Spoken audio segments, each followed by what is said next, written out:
Good morning, LinkedIn friends. Welcome to a special new series, Value First Revenue Architecture with Pedro.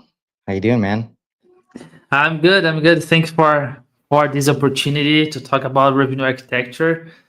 There's a lot of things to talk about, and I think it will be great to share with the especially with HubSpot community, uh, because I don't know, a lot of people talk about like a RevOps architecture, talk about like HubSpot, and I think we will try to find a way to consolidate both.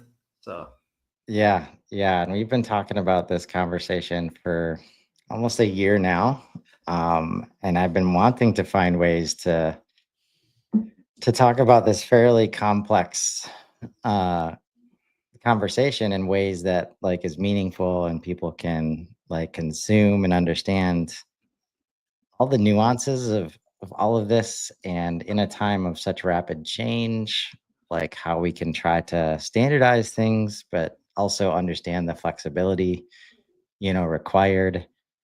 And you had shared that you'd gone through the Winning by Design program. You're an ambassador there. So let's start there with just a little bit of background on like why maybe you're so interested in having this conversation. great. I think because we talk a lot about like RevOps, and honestly, there's a lot of like methodologies. There's a lot of things like going on. So it's not hard to find a different contents on LinkedIn or websites or YouTube. Everybody's like talking about RevOps, especially in the last I believe like 3 4 years. A lot of companies they move from agency approach to more like a RevOps as a service approach. So it's like change a little bit like how we run, how we understand, and how we are trying to understand the revenue channels. Um, but the thing is, in, when you talk like when like a topic became like a trend, it's easy you lose like it's a lot of noise, and you don't know like okay, what is the best strategy, what is the best methodology, actually like what I should look for. Should I like see like 10 reports, should I see like 3 reports, should I see like 20 reports? So I think in the winning by design, I'm certified, and the reason why I think it's super relevant is because this is not like a, how can I say, this is not the true in terms of it will work for everybody, but at least these revenue architecture models, they bring to the table important topics, and bring again like at least give us like a north star and help companies understand, okay, in the middle of the like I have a lot of noise, and now I know exactly what I need to do, um, to have like a better like visibility of my revenue, to make decisions based on data, and try to move from these more kind of feeling gas type of approach. Yeah. And we'll jump into some slides we have here. Like, sorry folks, like we gotta have a complex conversation. There's needs to be visuals. So we will have a lot of visuals in this series, which I think are super important to help explain these like super complex topics. Hmm. But when you can simplify it via the visuals, now we can have these complex conversations like with the rest of the organization. And you're absolutely right that there was a trend towards, okay, we can do almost everything in HubSpot now. We've only been focused on marketing and sales, but since we can sell a whole customer platform and there's all this Hmm. data we can do, like, okay, I guess we got to be a RevOps agency now too. And, a lot of people found out very quickly it's not that easy. It's a completely different practice. And even me, the reason I'm so interested and excited to have this series is I was a marketing leader in a couple different organizations before jumping into the consulting space. And I was brought in to do digital transformation, to do all the things that marketing's supposed to do, to improve the customer experience through digital. And I could always get buy-in for what we needed to do from a customer experience perspective, always boiling it down to, making it easier to buy from us and making it easier to be successful with us. I could get buy-in for that. I could get budget. I could get the teams aligned. But the language I didn't know at that time was revenue operations. And of course, we can plan all these great things. And this is like kind of the story of HubSpot. If you've been a marketer for a long time, you try to bring in HubSpot and then you can't connect it meaningfully to the CRM, to the ERP, to where the revenue data is. And guess what? You don't matter as much because the leadership and sales, they're doing their job over here based on dollars and data, and you can't connect to that in a meaningful way. It creates a lot of challenges, created a challenge for me inside the organization. And since I couldn't speak to that, you know, I was not successful in those organizations for what they brought me in to do, right? With all of the leadership buy-in in the world, right? And it wasn't until I took the RevOps boot camp from HubSpot where I was like, oh, okay, this is the discipline I was missing. And if I had had this inside of organizations, I would have had a better chance. I'm not saying I guaranteed would have been successful, but I would have had a better chance of explaining what the change needed to look like to achieve the goals, Yeah. right? So is that what you've been in the space for a little bit. When you were feeling that trend happening, what was the biggest eye opener when you actually went towards winning by design and started learning about it before we jump into the slides here? I think one of the for me it was interesting how we set up the boot-time model, like because like winning by design, they kind of organize their revenue architecture based on the 6 models. So they have 6 models and they kind of talk to each other and they are connected to each other. The good thing, one of the things like I understood is to have a really good like rev ops department, you don't need to have like a lot of reports. And this is interesting because talking with some companies, I realized that big companies, small companies, companies in like different stages of the in terms of like a growth stage, like founder-led growth, or like they are facing the same challenge where they don't have like a visibility of velocity, conversion, and like the overall performance. Which honestly, in HubSpot, we are talking about HubSpot, right? In HubSpot, role, it would be the funnel report. I can tell you, like a lot of companies they don't have the funnel report set up, and for most of them, most of these companies having the funnel report accurate is enough, honestly, to start. So they don't need like it's a lot of dashboards. Having the funnel report really well set up, where we can see the life cycle, the buyer journey. We can see the deal, the actual pipeline, and see the press sales is enough for now. So I think what is most interesting for me is it's complex, and of course we need like visual representation, especially for alignment, because when you start to talk with, probably if you do this exercise, you will realize that a lot of people people has different like definitions for MQL, for SAL, for lead. Some of them, no, it's not lead, it's prospect, and then like there's a lot of like terminology challenge that like this type of model and conversation can help us.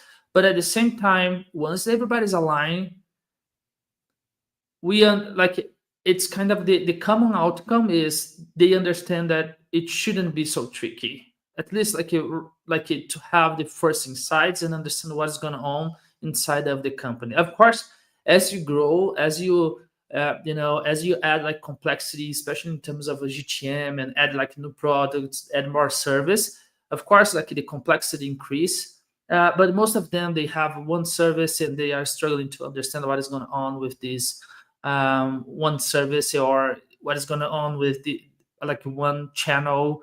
And I think this it helps us a lot in terms of it's complex in terms of terminology, in terms of concept. But once everybody's like on the same page, they understand like to start this right. You don't need to over engineer or over complicate. Yeah. A lot of times that's what you paid HubSpot to do for you, that part, right? Like, because the infrastructure and the things that we're going to talk about complex, but if you do that work and then your conversations and your visibility and your reports and your dashboards are also complex, something is not working the way it's supposed to, right? The whole reason to do the kind of complex architecture work. That's why we call it architecture, right? It's serious design needs to go into this stuff. And when you do that right, when time is spent, when you pay people a lot of money to do it, the outcome should be simplifying a lot of these conversations and a lot of the visibility that you need to make, quick decisions. So we're going to do our best this week. I'm going to share the screen here. I think we should just hit on these, these models.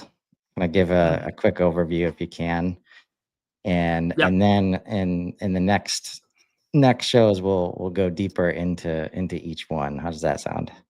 yeah, no, it's all good. It's perfect. So in terms of the slide, so this is like the first slide. This is like a common kind of like a growth line, as you can see. And in terms of like a winning by design terminology, the growth is multiplied by revenue, ARR. So as you can see, we have a startup. So startup uh, like companies, they have like a less than like 10, they are in terms of revenue, they have like less than 10 $10 million. Then I have a scale up, and like grow up. So these like the three main like categories to understand where you are in terms of growth. Then like this like super interesting one. This is like the natural behavior, at least like or at least like the recommended behavior. And honestly, I am facing this challenge with. I see companies like facing these challenges every day, and I can tell you this is kind of true. Again, this is like a model, okay, and it's natural. Like a model is not like the 100% true, but gives you like a north star and gives you like a sense of what is going on. And this like I can tell you this like correspond to the reality, which is like if you are like a new company, you need to focus a little bit more on the product than the GTM. Then like you shift the phase from the startup, and then you can start thinking about like different GTM motions, and then like you can kind of invest a little bit more time on GTM and strategy, and then grow up. Once you have already your product are really well developed and everything, then like you can focus a little bit more on GTM and strategy than the product. So this it means like if you're like a new company, if you're a startup, it's better in the beginning at least develop a really well outbound, EBM, inbound type of motion, then try to cover all of these in one time and don't develop any of them like really well. um so this like especially because you will spend a lot of money on this, and then like maybe you don't have any type of like ROI, or you don't have like a full visibility. I see a lot of companies on in this like startup phase, and they have like a lot of like reps, in outbound motion, and sometimes these reps, they are handling like both, and like it's a mess, and they have like multiple tech stacks. Yeah, and then like you can see, especially here, GTM motion. When we talk about GTM, we talk about probably you need to invest a little bit more in tech stack. It's natural. Maybe you need to hire more sales rep now, like AI, and this is like great. But the problem is if you try to do this when like your product is not really well developed yet, if you don't respect your maturity as a company, these things will increase the inefficiency only. Yeah. And that's what one of the common mistakes we see, right? This grown up phase where there's so much GTM, like people try to do that from the start. A lot of times hiring a bunch of salespeople or SDRs or paying for a lot of ads, right? Ah, yeah, And when you do that and you haven't figured out your product, which for me, like I often equate product with experience. So while this is very SaaS focused, that product piece, like when you think about it from an experience perspective, really applies to every every industry. Like if you haven't figured that out yet, you haven't figured out product market fit, and then you go put a ton of money into GTM, like it's usually it does not go well for you, right? And when we've seen so much money go into this from the start with all the startup mentality of old, which we're now seeing is changing, that's why we only have unicorns, because you got to get lucky to hit on the product and just throw so much money at the situation when you do have the right product for the right time and the market is right and just all these things go well, then all the money you spend on GTM happens to work out. But we've all heard the numbers of like that's why they're called unicorns, right? Most of the yeah, time it doesn't work out. yeah. No, yeah, it's true. And like honestly, it's a challenge because okay, I know we are talking about like the best practice, but talking about like real life, the wonder of a startup, and better than me, I wonder if like he honestly normally in this stage he's trying to survive, and like it's natural, it's natural to think like to survive I need to do more, and to do more means like I need to invest on more ads, or I need to like hire more sales reps and adding things to the process.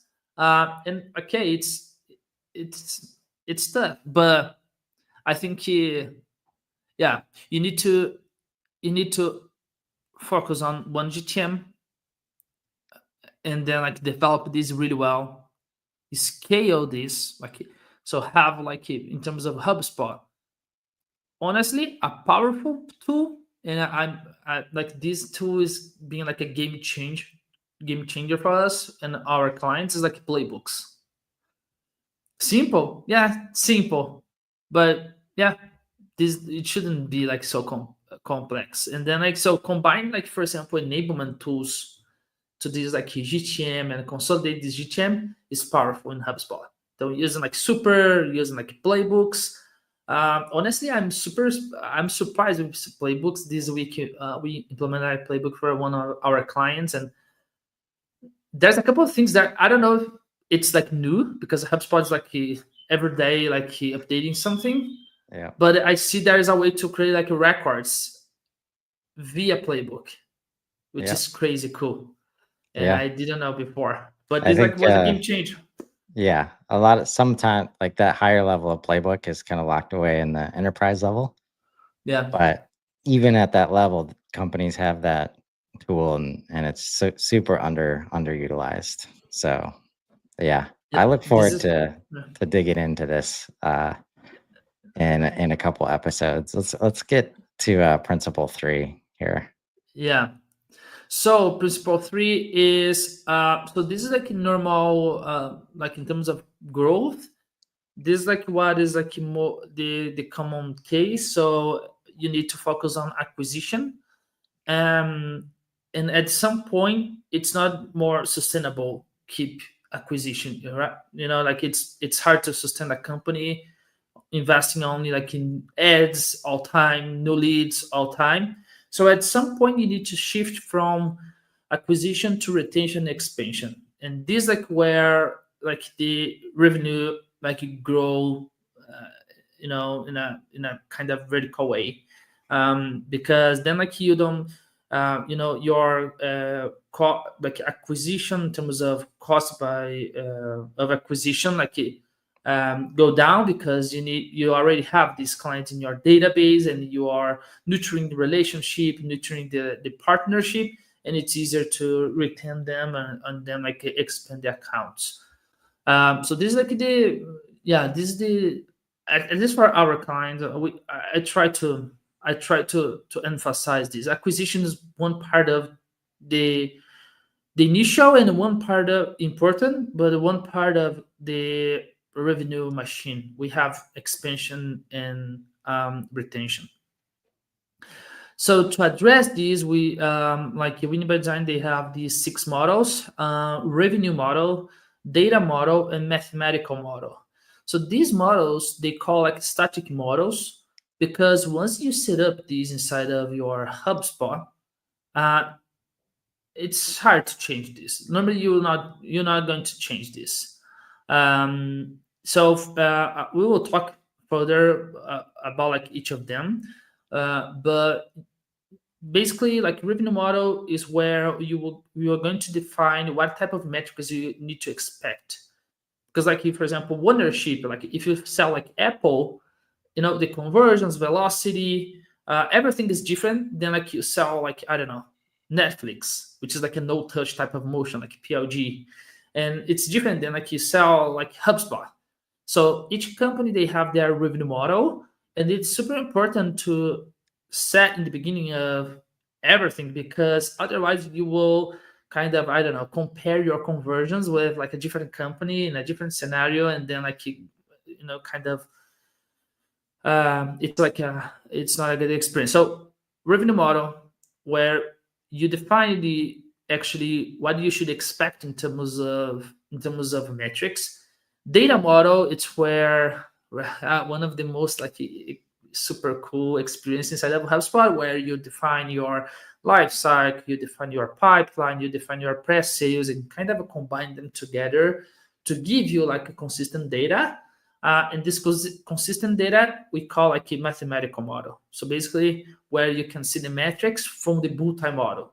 So it's hard to have the mathematical model if you don't have the data model. And again, these three, it's hard to change. So that's why it's like static models, because you can change it like you will review this more than change it, actually. Yes. So then, like we have operating model, growth model, and GTM model. The operating model, these three we call like dynamic models, because they change. So, for example, operating model tells us about your actual process. Let's say, what is the methodology your team is using today? Like Benchy, Magic, or like Spice. What is the sales methodology? Maybe it will change because we have pandemic, like a pandemic scenario, for example. We need to change the approach because something changed in the market or in the role that requires us like adaptation. Growth model and GTM motion, it's more to understand where you are in terms of growth, and in terms of maturity of your GTM motion. If you are ready to add one more add one more digital motion.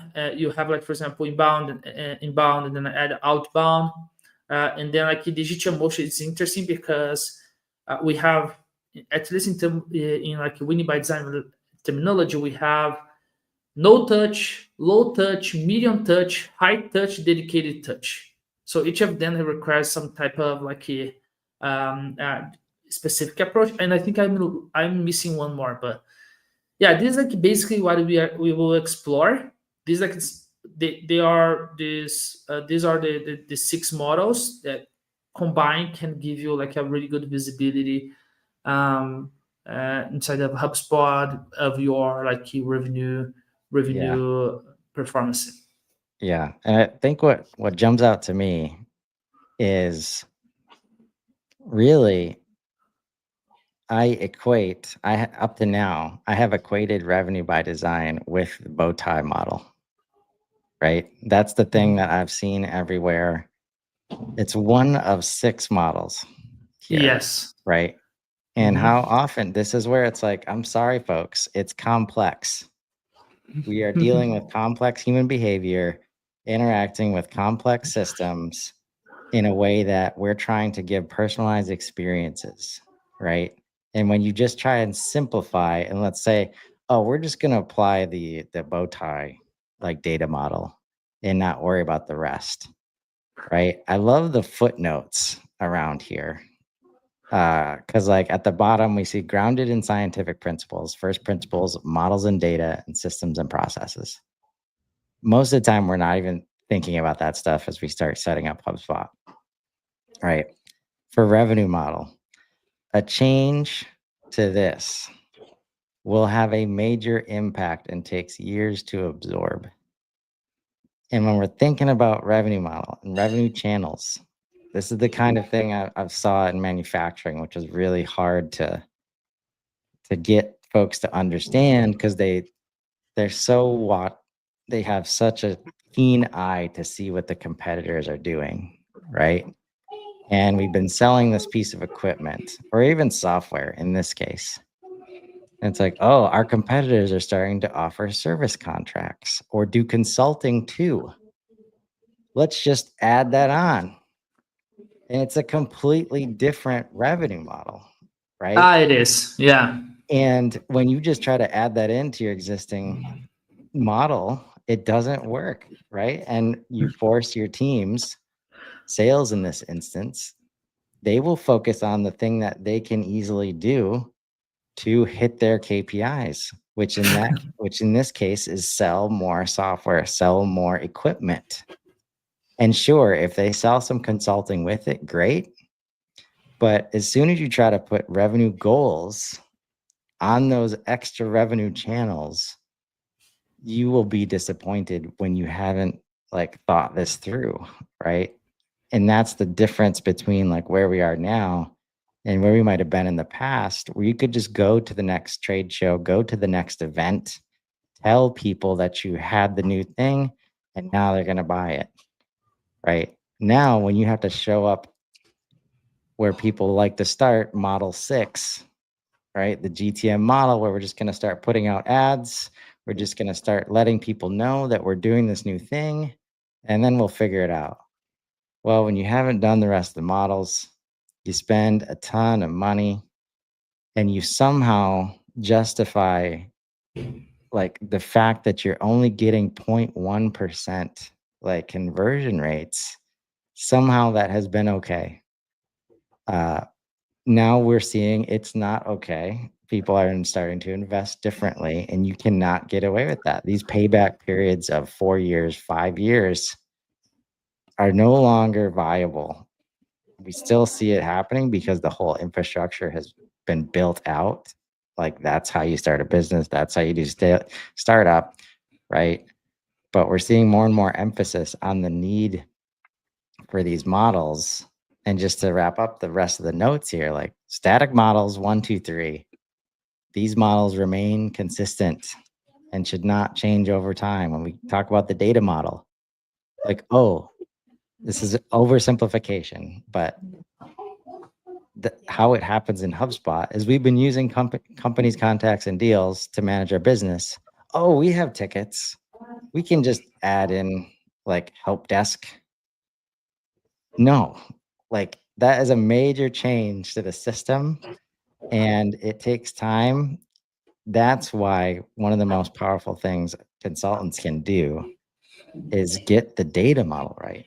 Like do that mapping, then everything else starts to get easier, right? These static models interact with the dynamic models. And, Mm-hmm. and how powerful is this? Like the difference between dynamic and static, and this is why it's complex, right? Most people, they're comfortable in like one or the other, and you build out your system to be either ultra flexible and we don't have any process anywhere. We just let our humans like go do their thing. Our people make us special, so they decide how they're going to get the job done. And maybe we don't even have a CRM because we don't want it to get in their way. Or we're putting a system in place. This happens a lot with ERPs.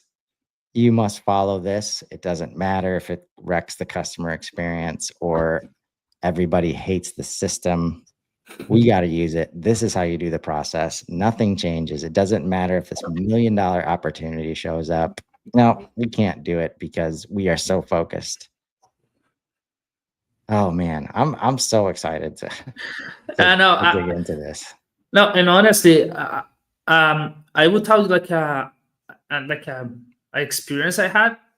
We implement like a multi model, and we see the conversions going down, and it was interesting because normally as a RevOps, like normally we are use it to, I don't know, fix everything what is break, and we are always like it's easy to be on these like reactive like behavior instead of proactive behavior, where we actually see what is going on, try to understand what is going on. And then it was interesting because in this specific account we set up the multi-model, and we know like it's accurate the data there. And then like we see the conversions going down. And then I told to my team, I said, guys, we set up the multi-model, and we are telling to everybody multi-model is great, and like now it's the real life challenge, and let's see if it will work. And then like we started to go deeper, and then like we realized that actually like the multi-model gave us the data enough to understand it's like an operating model issue. We start to listen the calls, and we see like the disqualification reasons. And then like we saw like, oh, there's a gap in terms of engagement. It's like enablement issue. It's not like number of leads. It's not like the quality of the MQLs. It's like enablement issue, which is so. That's why the multi-model is so important, because shift the shift the dynamic to solve issues from okay, add more leads, invest more in ads, and give us the opportunity to provide like a sustainable and like a sustainable growth.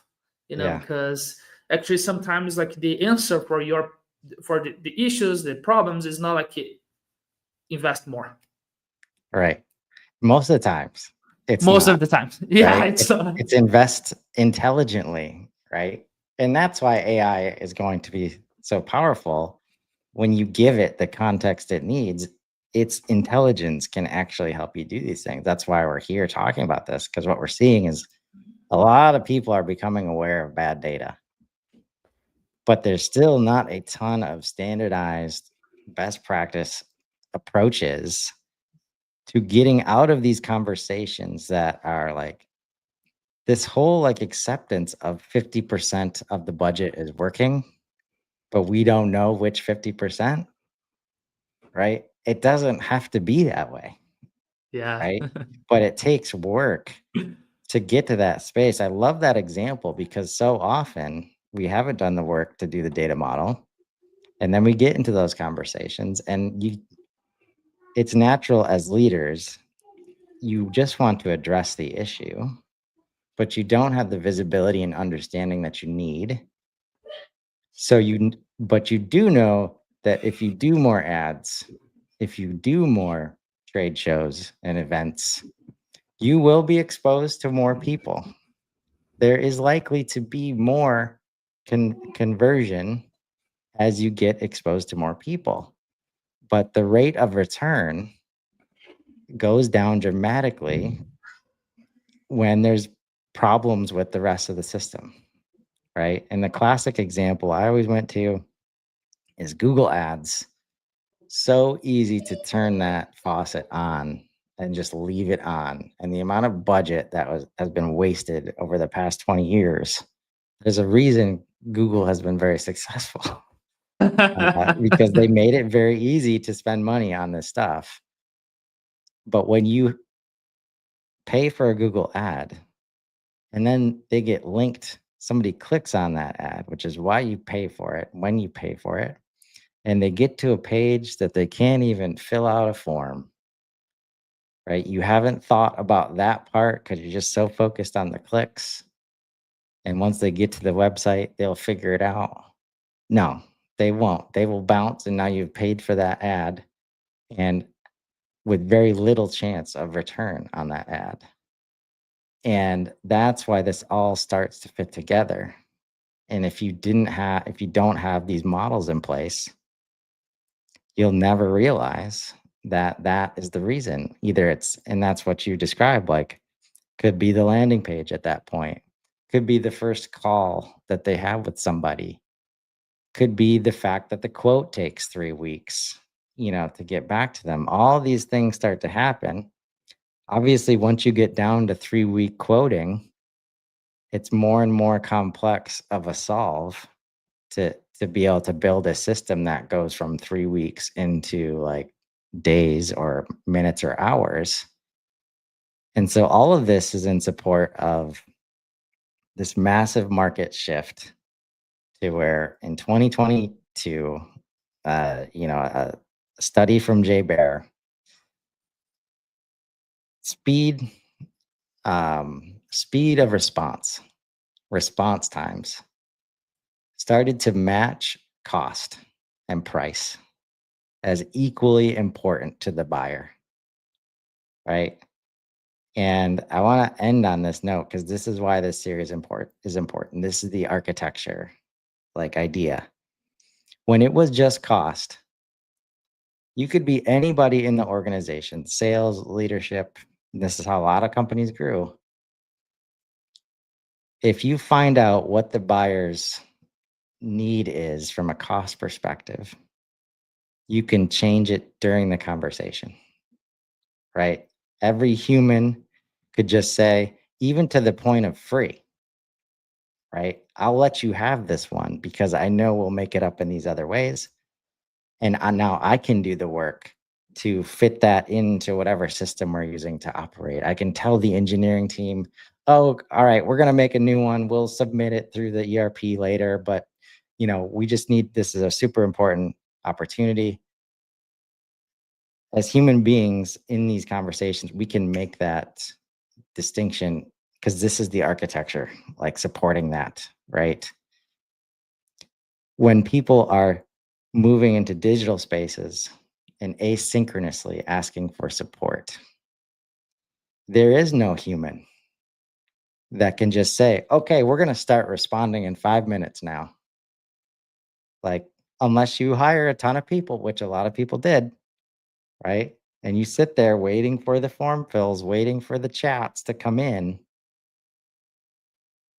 But system-wise, it's the system that allows for those 5-minute responses. And it's a much different system than everybody working out of their inboxes, right? So that's why you want to pay attention to this series. Like, speed of response and the speed of AI now is way more important than cost and price as we move forward. And these systems that we talk about and we help you design are going to be everything moving forward. I'm excited, man. I'm excited we got this started. And I look forward to diving into this with you in the coming weeks. Yes, let's do this. And again, thanks so much for this opportunity. I think I'm exciting as well because I'm every day testing this, stressing this, and see how it fits to the real life. Because sometimes it's like complexity looks fancy, and sometimes it's not efficient. But we are stressing this and see what is the results. If it actually works, yeah, it would be great. Yeah. Will be great. Like share this experience here. Real on the ground experience. That's why we're here, sharing it with you. So until next week, Thanks so much, Pedro. Everybody have a great weekend. Thank you. Thank Chris. Have a great weekend. Thanks so much.